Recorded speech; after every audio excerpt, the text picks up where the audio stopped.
One of the questions is, for someone to abide as the self, duality would be required, would it not? Why would duality be required? Duality arises only when we rise as ego, and then as soon as we rise as ego, we limit ourselves as a form of a body, and then the basic duality of subject and object, knower and things known, that arises only when we rise as ego. When we don't arise as ego, we remain as the one infinite Sat Chit that we actually are. So in that state, there is no duality whatsoever. And then the next question was, did he simply mean, when not in that state, to simply hold on to the awareness of your true nature while simultaneously experiencing duality in the world? Yes, in a way we can say that, but what we need to understand is we experience duality only to the extent to which our attention moves away from ourself towards the external appearances. To the extent, abiding as ourself means attending to ourself, because knowing and being are one and the same thing. So to the extent to which we attend to ourselves, we as ego subside. And to the extent that we subside, because our whole attention is on ourselves, our attention is thereby withdrawn from all other things. So in the state of abhyasa, in the state of practice, our attention is never completely withdrawn from other things, except, of course, in sleep. But I mean, in the waking and dream state, while we're practicing self-investigation, we try to focus our attention as much as possible on our own being, I am. But because we still have Vishaya vasanas, inclinations to attend to other things, we don't yet have sufficient love to focus our entire attention on ourself alone. So the self-attentiveness during practice is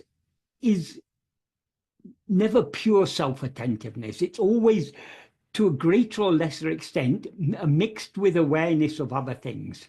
But the deeper we go in the practice of self-investigation, the more our attention is fixed on ourself, and the more it is thereby withdrawn from everything else.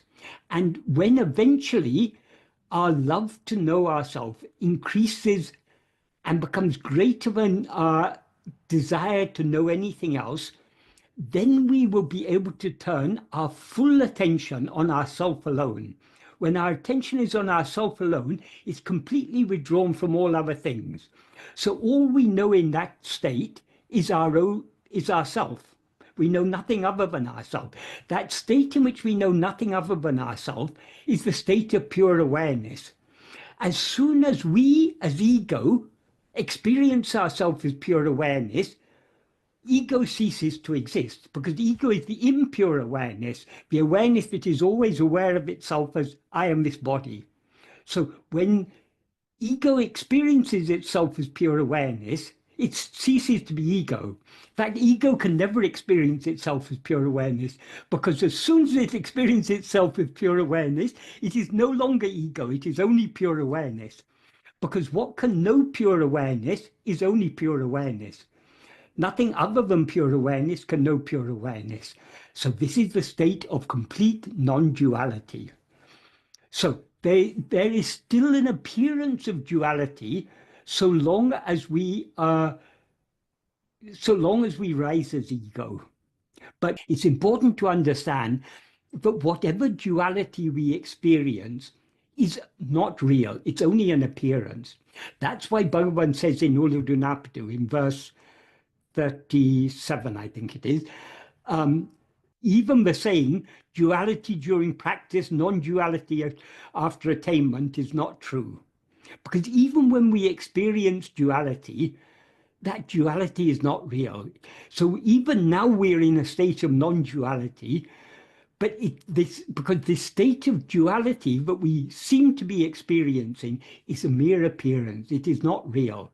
If we know ourselves as we actually are, we will know that we alone exist and nothing other than ourselves ever exists. So we're eternally in the state of non-duality, the state of ekam eva advaityam, as it said in the Upanishad, one only without a second. That is what non-duality means.